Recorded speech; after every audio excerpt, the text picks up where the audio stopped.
नमस्कार साथियों, on exam GK में आप सभी का स्वागत है। आज के इस वीडियो के माध्यम से आरपीएफ कांस्टेबल का प्रीवियस ईयर का क्वेश्चन पेपर कराने वाले हैं, जिससे कि आपको आइडिया हो जाएगा कि किस तरीके के प्रश्न पूछे जा रहे हैं। तो चलिए आज की वीडियो शुरू करते हैं।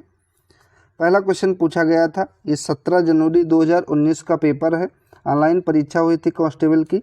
इसमें पहला क्वेश्चन पूछा गया था, इनमें से कौन सा विकल्प हवा की धूल और धुरी के कारण प्रकाश के फैलाव की घटना को उजागर करता है? तो राइट ऑप्शन ए है इसका, टिंडल प्रभाव। अगला था, निम्नलिखित में से किस समिति को चालू अर्थव्यवस्था समिति कहा जाता है? तो अनुमानित समिति को कहा जाता है, राइट ऑप्शन डी है। अगला प्रश्न पूछा गया था, बैडमिंटन खेल निम्नलिखित में से किस शब्द से संबंधित है? तो बैडमिंटन खेल जो कि ड्रॉप सम शब्द से संबंधित है, राइट ऑप्शन सी है। राष्ट्रपति और राज्य मानवाधिकार आयोग के सदस्यों को कौन हटा सकता है? तो ये अध्यक्ष हटा सकता है, करेक्ट ऑप्शन ए है इसका। अगला प्रश्न पूछा गया था, निम्नलिखित राजवंशों में से किसने सिजेरियन शैली की वास्तुकला का परिचय दिया? तो सिजेरियन शैली की वास्तुकला का परिचय चालुक्य ने दिया, करेक्ट ऑप्शन बी है। अगला प्रश्न पूछा गया था, परमाणु केंद्र में परमाणु संख्या की कुल संख्या कितनी होती है? तो परमाणु केंद्र में परमाणु संख्या प्रोटॉन की कुल संख्या होती है, करेक्ट ऑप्शन बी इसका होगा। अगला प्रश्न पूछा गया था, जब किसी धातु को उसके पतले अक्षरों से बनाया जा सकता है तो उसे क्या कहा जा सकता है? तो उसे वृद्धि कहा जा सकता है, करेक्ट ऑप्शन सी है। अगला प्रश्न पूछा गया था, न्यूटन के दूसरे गतिशील नियम के अनुसार किसी वस्तु पर कार्य करने वाला बल उत्पाद रिक्त स्थान है और फिर रिक्त स्थान है से हटा दिया जाता है। तो करेक्ट ऑप्शन सी इसका हो जाएगा। न्यूटन के दूसरे गतिशील नियम के अनुसार किसी वस्तु पर कार्य करने वाला बल उत्पाद जो कि सामग्री और त्वरण से हटा दिया जाता है, करेक्ट ऑप्शन सी है। अगला प्रश्न था, अनाज जमा मुख्य रूप से में लगाए जाते हैं? तो अनाज जमा मुख्य रूप से केसर में लगाए जाते हैं, करेक्ट ऑप्शन सी है। अगला है, भारत के किस राज्य में जवानी और सेवारायन पहाड़ियाँ स्थित हैं? तो जवानी और सेवारायन पहाड़ियाँ जो कि तमिलनाडु राज्य में स्थित हैं, करेक्ट ऑप्शन सी है इसका। अगला प्रश्न पूछा गया था, ध्वनि की गुणवत्ता इसके द्वारा निर्धारित की जाती है? तो ध्वनि की गुणवत्ता जो कि फ्रीक्वेंसी के द्वारा निर्धारित की जाती है, राइट ऑप्शन सी है। अगला प्रश्न है, पाल साम्राज्य का संस्थापक कौन था? तो पाल साम्राज्य का संस्थापक जो कि गोपाल था, करेक्ट ऑप्शन डी है। अगला प्रश्न पूछा गया था, ट्रॉफी के संबंध में MVP शब्द का पूरा नाम क्या है?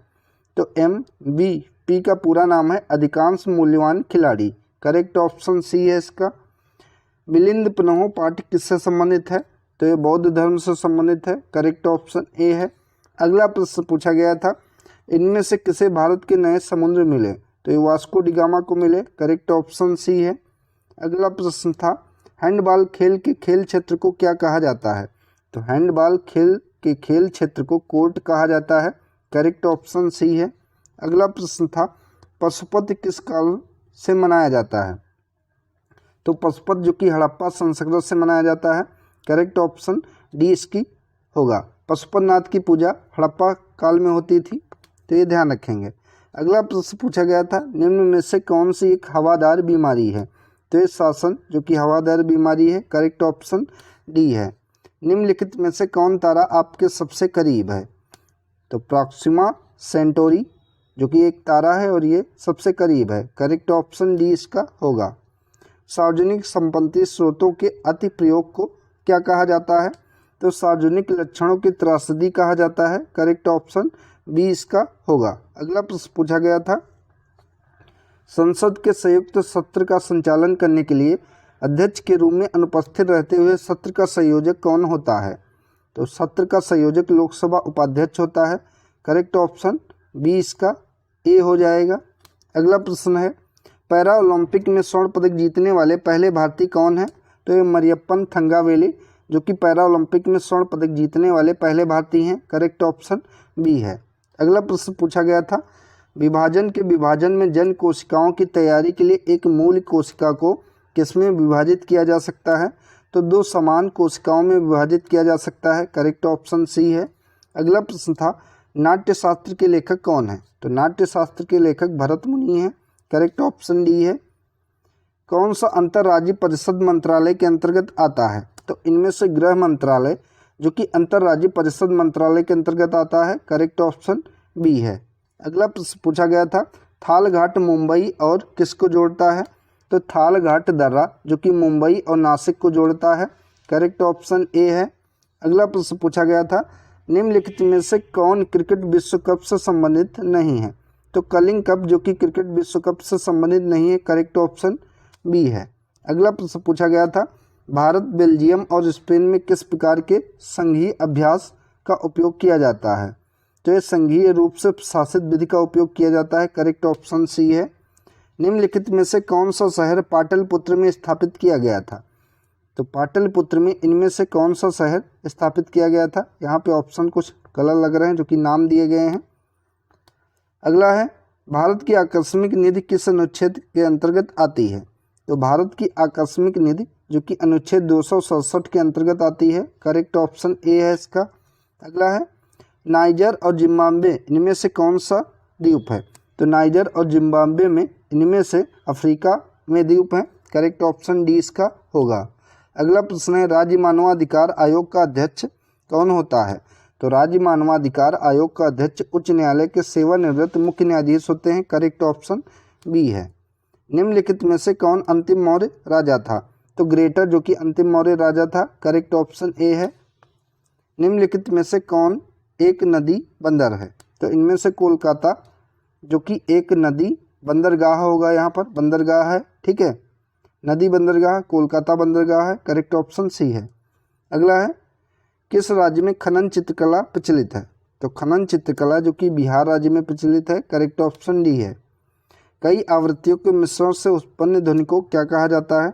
तो कई आवृत्तियों के मिश्रण से उत्पन्न ध्वनि को आवाज़ कहा जाता है, करेक्ट ऑप्शन ए है इसका। अगला प्रश्न पूछा गया था, निम्नलिखित में से कौन सा महासागर सबसे लंबी तटरेखा है? तो इनमें से अटलांटिक महासागर की सबसे लंबी तटरेखा है, राइट ऑप्शन डी है। 2011 की जनगणना के अनुसार भारत में शहरी जनसंख्या का प्रतिशत कितना है? तो 2011 की जनगणना के अनुसार भारत की शहरी जनसंख्या जो कि 31.16% है, करेक्ट ऑप्शन ए है इसका। अगला प्रश्न पूछा गया था, कौन सा केंद्रीय प्रशासनिक न्यायाधिकरण मंत्रालय के अधीन आता है? तो कार्मिक मंत्रालय जो कि केंद्रीय प्रशासनिक न्यायाधिकरण मंत्रालय के अधीन आता है, राइट ऑप्शन डी है। अगला प्रश्न पूछा गया था, निम्नलिखित में से कौन सा एक बोगी भरा हुआ क्षेत्र है? तो ये तराई क्षेत्र है, करेक्ट ऑप्शन सी है। वृक्षासन योग में क्या स्थिति दिखाता है? तो वृक्षासन योग में पेड़ की स्थिति दिखाता है, करेक्ट ऑप्शन बी है इसका। अगला, दुलु कुनिथा में एक प्रसिद्ध लोक संगीत परंपरा है। तो दुलु कुनिथा जो कि कर्नाटक में एक प्रसिद्ध लोक संगीत परंपरा है, करेक्ट ऑप्शन बी है।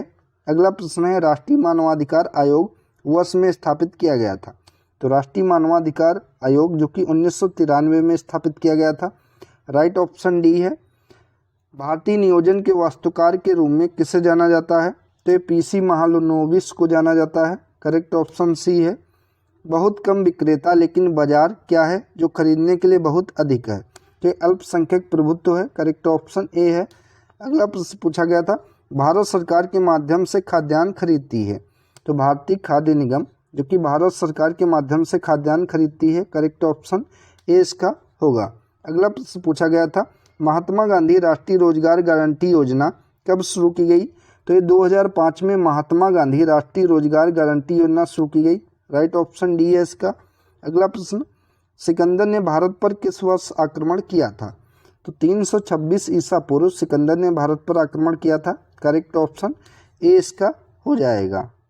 अगला प्रश्न है, किस बिल के बिना सरकार भारत के सामूहिक कोष से पैसा निकाल सकती है? तो विनियोग विधेयक, इसके बिना भारत सरकार के सामूहिक कोष से पैसा निकाल सकती है, राइट ऑप्शन बी इसका हो जाएगा। तो साथियों, ये 50 क्वेश्चन जो कि जीके जीएस के आरपीएफ कांस्टेबल की परीक्षा में पूछे जाते हैं। साथ ही आपको इसमें 35 क्वेश्चन जो कि रीजनिंग के मिलेंगे और 35 क्वेश्चन ये सामान्य गणित यानी कि मैथ के मिलेंगे। तो इस प्रकार टोटल 120 क्वेश्चन का एग्ज़ाम होता है जो कि ऑनलाइन तरीके से होता है। अब यहाँ पर रीजनिंग के आगे प्रश्न हैं जिनको आप सॉल्व कर लीजिए अच्छे से, ठीक है। तो साथियों ये थी आज की महत्वपूर्ण वीडियो, जिसके अंतर्गत जीके जीएस के जो भी आरपीएफ कांस्टेबल की परीक्षा में प्रश्न पूछे गए हैं प्रीवियस ईयर में, उन सभी को कराया गया जिस तरीके से पेपर आपका पूछा जा सकता है। साथियों वीडियो अगर आप सभी को अच्छी लगी है तो वीडियो को लाइक करें, शेयर करें और चैनल को सब्सक्राइब करें। धन्यवाद दोस्तों।